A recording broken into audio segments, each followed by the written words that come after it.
rusengero kikamushyira ku rusengero. Haleluya.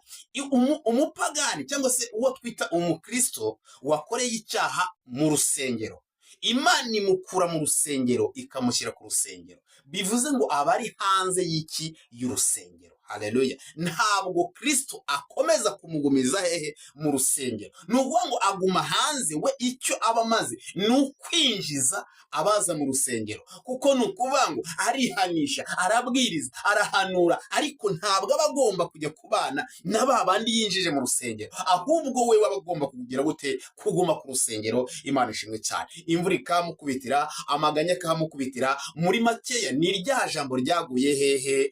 Ryaguye ku rutare, hakabura ivu kugira ngo rishore imizi. Imana ishimwe cyane. Ariko uyu munsi wa none tugiye kuganira ku butumwa bwiza uko bwanditswe na Yohana, mu gihe Yesu Kristo yarahuye n'umusa